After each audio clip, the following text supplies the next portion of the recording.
Hello everyone, I'm Don McDermott. Welcome to another episode of Building Lady Garnet.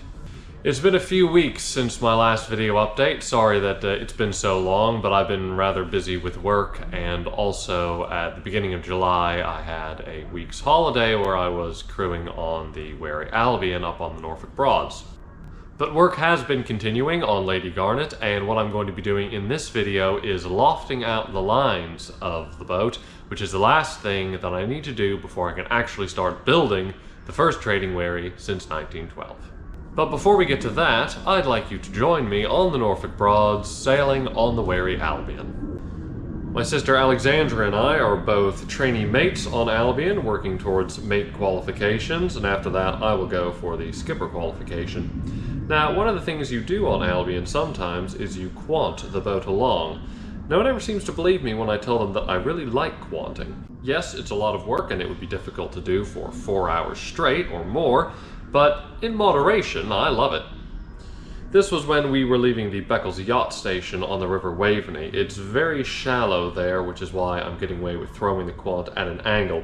Once you get into the main river, it becomes a lot deeper and your technique has to be quite good. You've really got to get the quant as high as you can and throw it straight down into the river.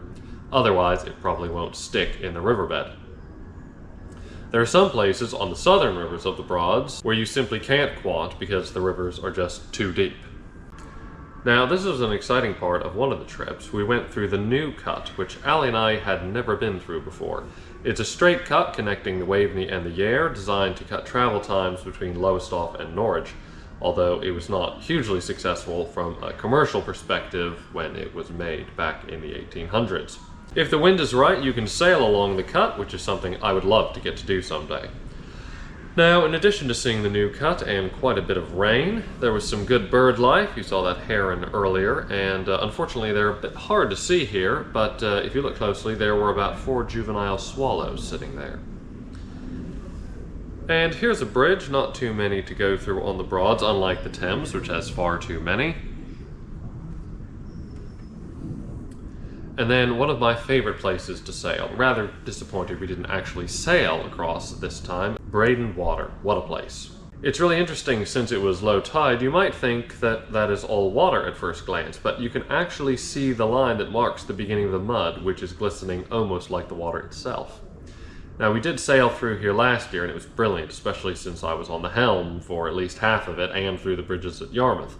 This time, though, I had more leisure time for just appreciating the beauty of Breydon and also enjoying the bird life. Curlews, godwits, spoonbills, and these juvenile shelducks, which there were a lot of. But all good things come to an end, and we headed through the bridges at Great Yarmouth and back onto the northern rivers, more specifically the Bure, although our journey did carry us onto the Thurn as well, which is where Albion's base is. I have to thank Alexandra for doing nearly all the videoing you've seen, apart from this clip, which I took, because there's Allie on the helm. But it's time to come back to boat building. You saw in the last episode that I laid the lofting floor and Allie painted it white, so now's the time to start drawing lots of pencil lines all over the place. And the first thing is to draw a grid, and for that I needed a very straight datum line, for which I used chalk line, which I don't get to use very often, but is always fun. I wasn't sure how well it would mark across such a long surface, but it actually did quite well. Then I worked with a large square and a very long rule and drew the grid. Now, the top part of the lofting floor is where the shear plan is drawn. This is the shear plan on the original drawings. The curved lines are the buttock lines, and the lines for the grid are the water lines and the station lines. The half-breadth plan, here it is again, is on the lower half, and the curved lines are the water lines, so the grid for that is the station lines and the buttock lines. I'll address the body plan a little later.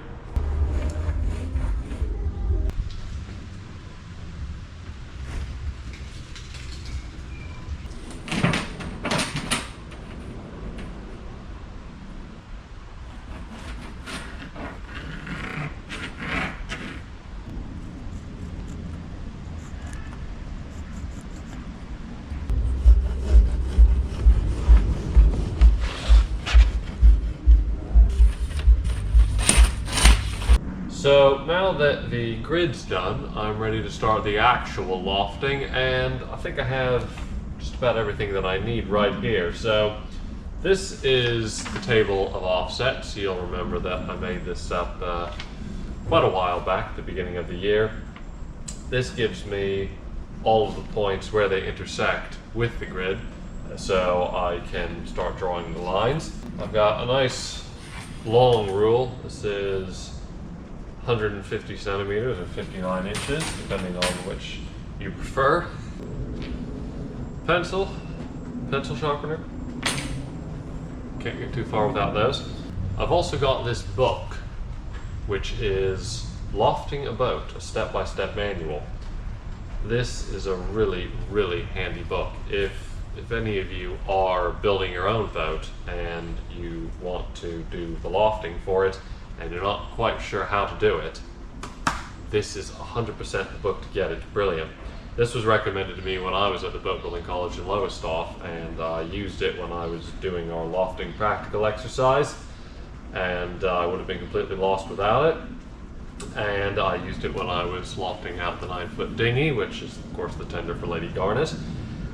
And I'm going to be using it now. It'll be interesting because it's been about almost 2 years ago that I did the lofting for the dinghy, so we'll see how much I have to refer to the book and how much I actually remember. Of course, one of the main differences in lofting and obviously building the wherry as opposed to the dinghy is that the trading wherries traditionally, usually being double-ended, don't have a transom, which definitely makes it a bit different because you're doing the same principles that apply forward also apply aft as well.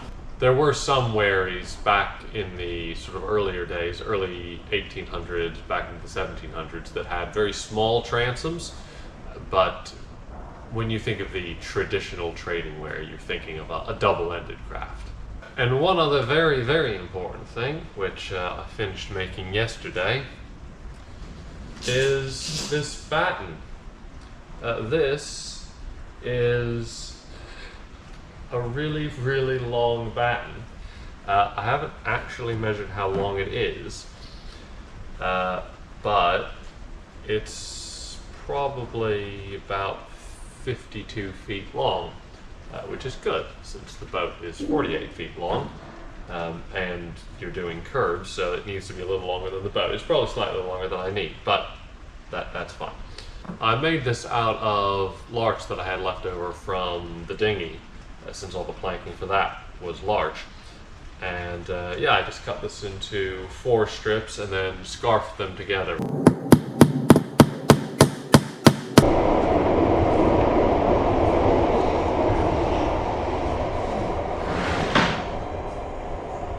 The first line to draw is the shear line of the boat. Wherries have a pronounced shear line, with the bow and stern rising a similar amount. You'll remember that I used the lines planned for the wherry Albion as a guide and resized it to make Lady Garnet's dimensions. Albion's shear line is a bit less pronounced than I wanted, but because I did not change the molded hull depth, or the height, of the boat, while changing the length from 58 feet 3 inches down to 48 feet, I have effectively exaggerated the shear line, which I'm quite pleased about. Now, when plotting this line, I'm plotting the measurements I have for the shear line from the table of offsets. Those measurements are the points where the shear line intersects with the 9 station lines, the 5 water lines, and the forward profile of the stem and the aft profile of the stern. I'm using the same pin nails that I used when I lofted the dinghy. One bag of pin nails goes a very long way.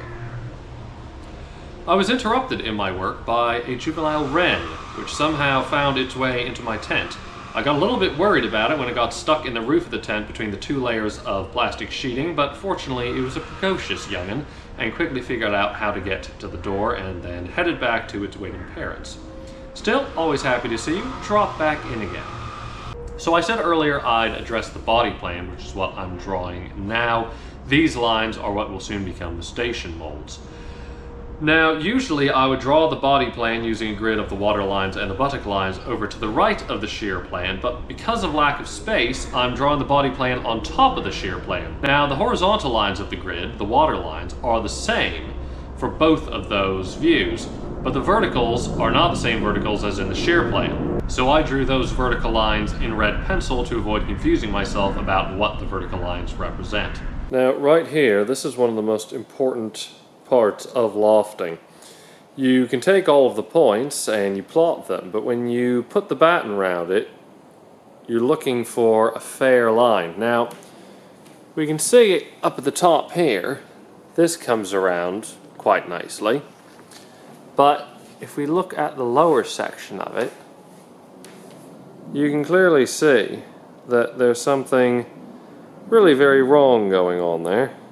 My view is that this bit here needs to go a bit that way.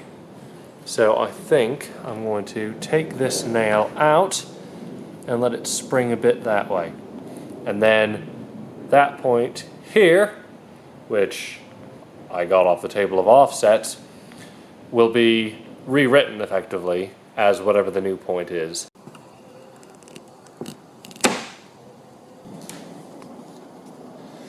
Well, that looks a lot happier, doesn't it?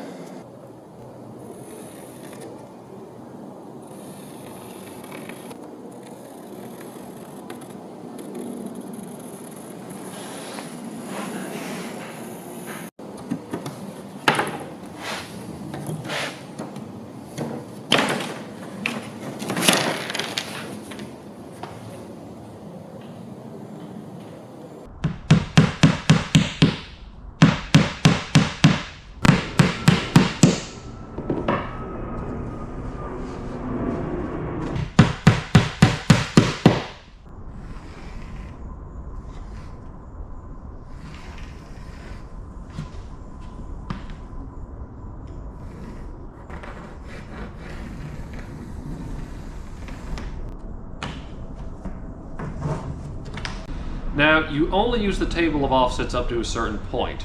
Once you have lines drawn, you start using a tick stick to transfer points from one set of lines to another. You can clearly see that, once again, the lines I'm drawing have missed certain written points in order to be fair lines, so it's important to transfer the new measurements and not the written ones, which are now incorrect. Lofting is a complicated thing. I had originally thought of doing a long, comprehensive video on how lofting is done, but really, in order to properly explain it, the video would be hours long, and I think most of you would find it quite boring, because lofting is something that, in my opinion, is only really interesting to watch if you're actually lofting your own boat and you want to learn how to do it. And as I said earlier, if you are lofting your own boat, then really the best thing to do is buy that book that I recommended earlier. It will show you what to do far better than I could explain it.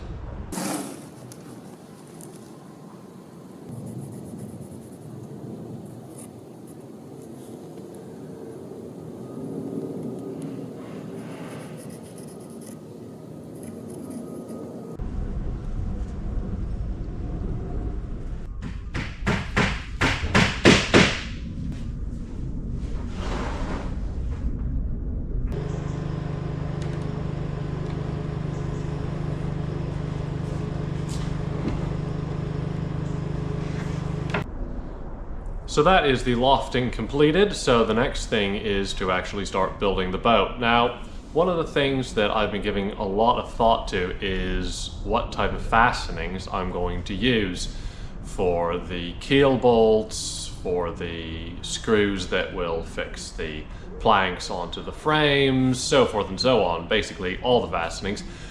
I have been advised by a very, very experienced boat builder that I know up on the Broads, and also by a very experienced metalworker, that using A4 or 316 marine grade stainless steel should be absolutely fine.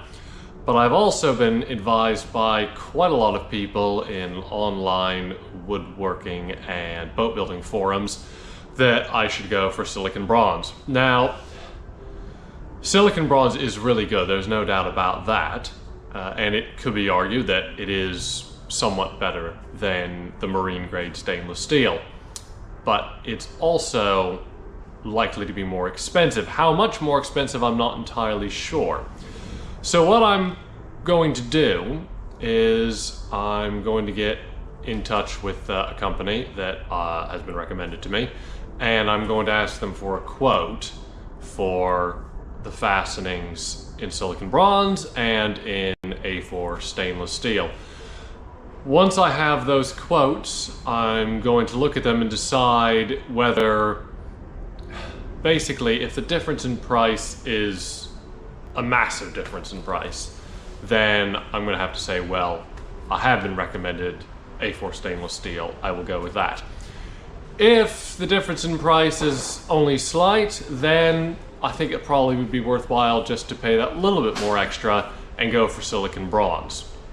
So I'm just having to balance that sort of thing. Obviously I know that stainless steel can do the job, but silicon bronze is just a little bit better. It's just a question of, does it justify paying X amount more for it?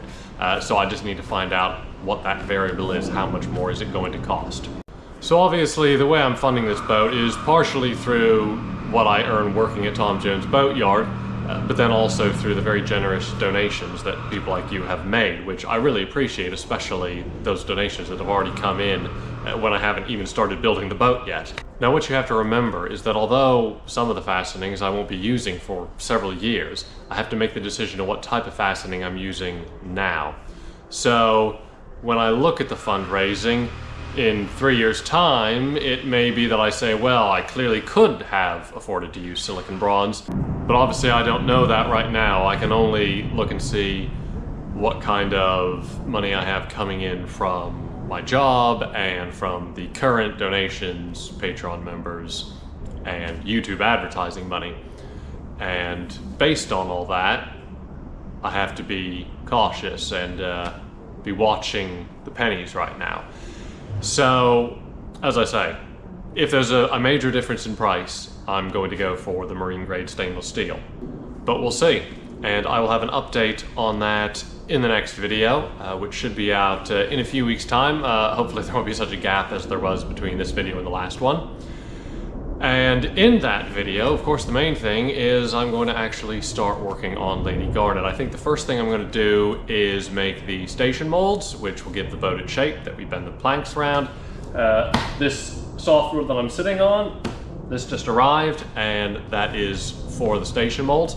I'm really excited. I know it just looks like a little pile of cheap softwood, but for me it's quite exciting because it's going to be sort of the first step in actual boat building for Lady Garnet. So I hope you're going to join me for that video, and thank you for watching this one, and I'll see you next time.